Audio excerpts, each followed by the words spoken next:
On se retrouve encore aujourd'hui pour un petit tuto maquillage où je vais vous présenter d'autres produits dont je vous avais parlé lors de mes précédentes vidéos.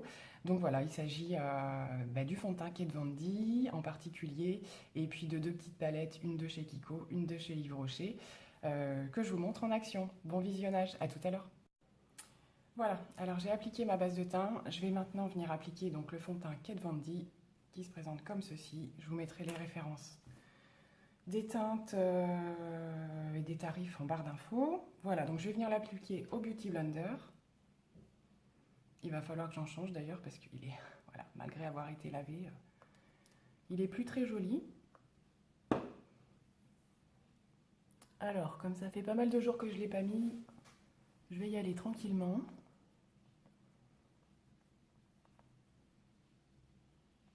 Pour vous montrer un petit peu ce que ça donne au niveau de la couvrance.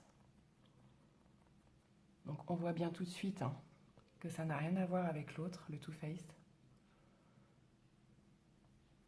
Il est hyper couvrant.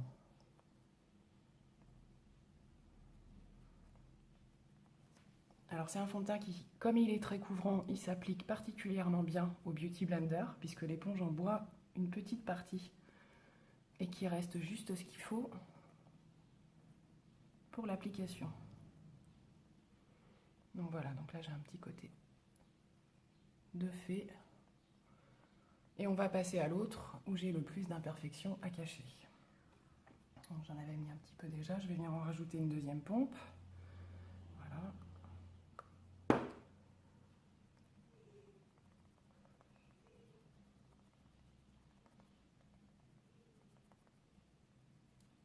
Alors il se travaille super bien, mais il faut prendre le temps.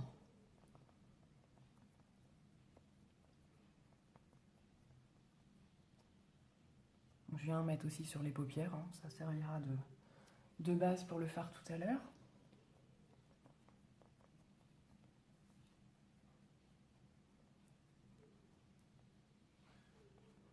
Alors comme je le disais, c'est un fond de teint qui est vraiment très bien lorsqu'on a pas mal d'imperfections à cacher. Par contre, c'est un fond de teint qu'il faut venir après illuminer parce que c'est vrai qu'il fait le teint plutôt fade. Même si la teinte me convient, effectivement, ça enlève toutes les petites couleurs que je peux avoir au naturel. Ça unifie vraiment tout. Donc je vais venir insister un petit peu sur ce que je veux cacher.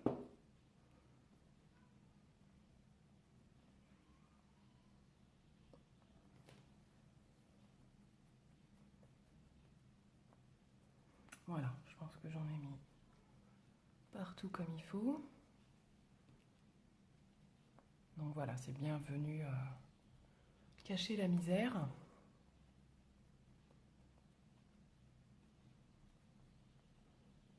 Donc du coup, je ne vais pas le poudrer aujourd'hui, ce fond de teint. Ça dépend, des fois je le fais, des fois je le fais pas. Là, je ne vais pas le faire. Et je vais passer directement aux yeux. Alors, je vais rajouter simplement ma petite base paupière de chez Yves Rocher, comme ceci. Un tout petit peu, comme j'ai déjà mis du fond de teint, c'est pas la peine d'en mettre trop.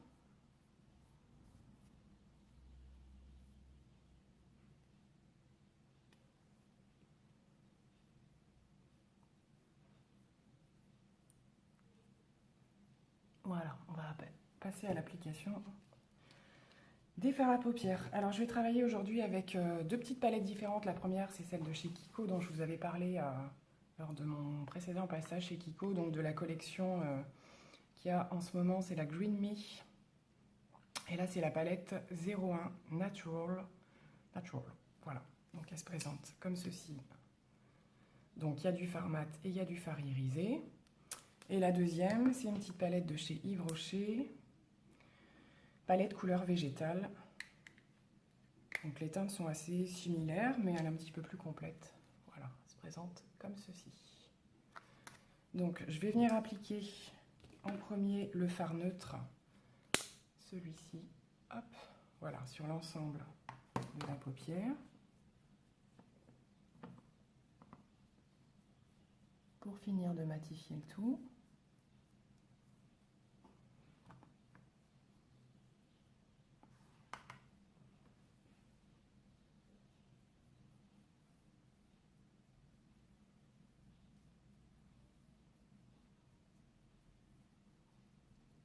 va passer ensuite à la couleur de base. Alors, je vais partir sur une teinte neutre qui va être celle-ci, qui est un petit peu plus foncée que celle que je viens d'utiliser auparavant, mais qui va apporter un petit fond.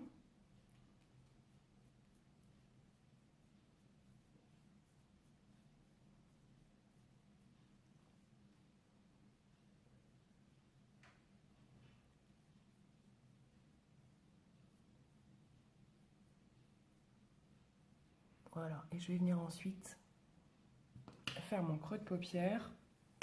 Alors là, je vais utiliser une teinte un petit peu plus chaude. Je vais rester sur Kiko, je vais prendre celle-ci, la petite rose orangée.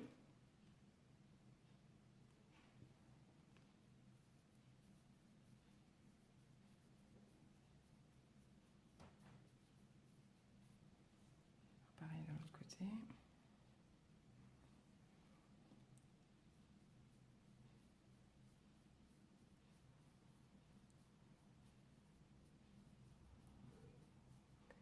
Donc voilà, ça vient juste, comme d'habitude, définir le creux de paupière. J'en mets un petit peu ici.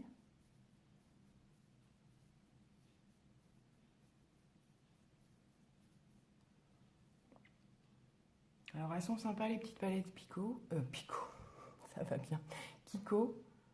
Elles sont pas, alors les teintes les plus claires sont pas super pigmentées, les plus foncées le sont un petit peu plus. Mais voilà, pour un maquillage basique, elles sont pas trop chères et plutôt pas mal, tout comme Yves Rocher. Pour moi, ces deux palettes sont dans la même catégorie en fait, je trouve. Donc on va venir ensuite, je vais prendre un petit fard un petit peu plus irisé, orangé. Je vais prendre celui-ci, voilà, que je vais venir appliquer sur toute la paupière du bas.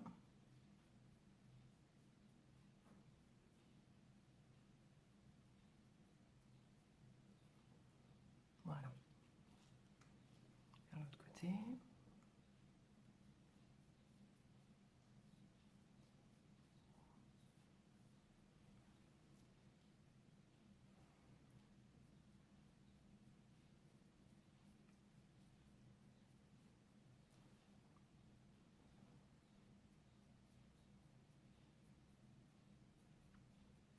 Donc voilà, donc soit je reste sur un maquillage comme ceci, plutôt discret, assez simple, soit je peux venir un petit peu intensifier le creux de paupière pour vous montrer ce que je peux utiliser au niveau des palettes. Qu'est-ce que je vais pouvoir faire? Je vais repartir sur un petit marronné irisé, là, celui-ci. Un tout petit peu, vraiment un tout petit peu, dans le creux de paupière.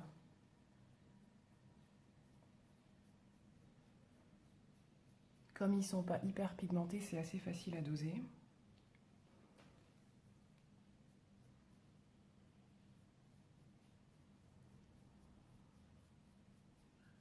Je vais en remettre un peu.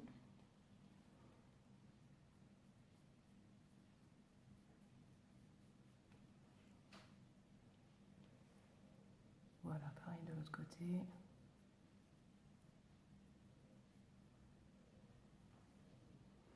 Donc voilà, je vais m'arrêter là pour les fards à paupières. J'ai envie de faire simple aujourd'hui. Je vais juste venir faire mon dessous d'œil comme d'habitude. Pareil, je vais rester sur la palette Kiko. Je vais pas y arriver aujourd'hui. Et je vais rester sur... je vais tenter avec le même marronné irisé là en fait. Donc qui est quand même assez clair une fois qu'on l'applique. Je vais voir ce que ça donne. Je ne l'ai pas utilisé pour ça jusqu'à maintenant, je vais voir.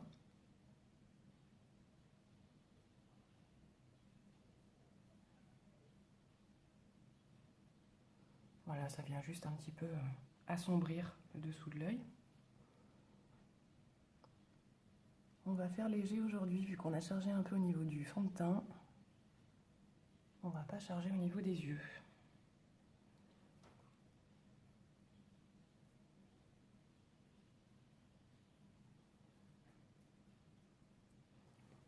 Voilà. Donc je vais terminer avec les produits que j'utilise d'habitude, le liner, le mascara, et je vous retrouve aussitôt après. Donc voilà, j'ai terminé mon teint, mes yeux, donc mascara, liner. Je suis venue un petit peu améliorer les choses au niveau de la teinte, on va dire.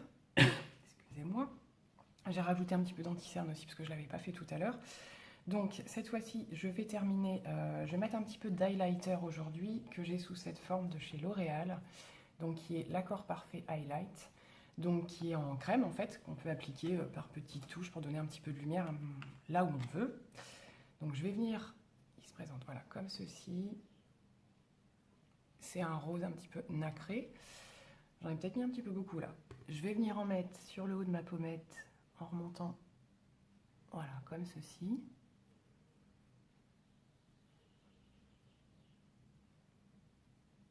Et apporter une petite touche de lumière en fait en haut du blush.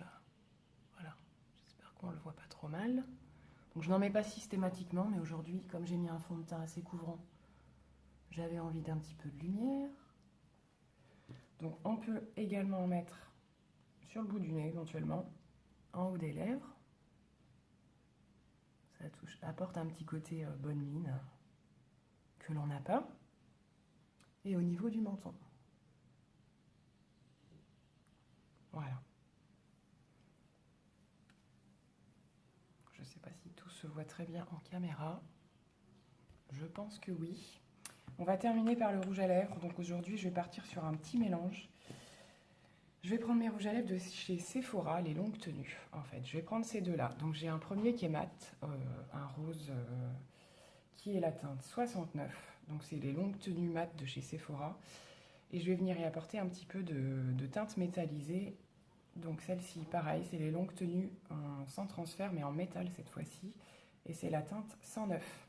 Donc, je vais faire un petit mélange des deux, voir ce que ça donne. Donc j'applique d'abord le mat.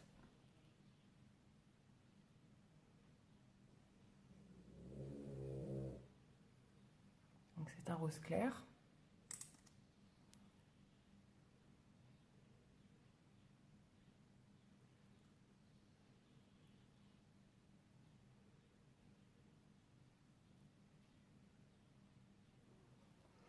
Donc comme d'habitude, hein, je vous mettrai les prix et les références avec les teintes et tout ça en barre d'infos si ça vous intéresse. Donc voilà pour la première couche, donc un rose très clair. Et je vais venir apporter des petites touches de métal par endroits.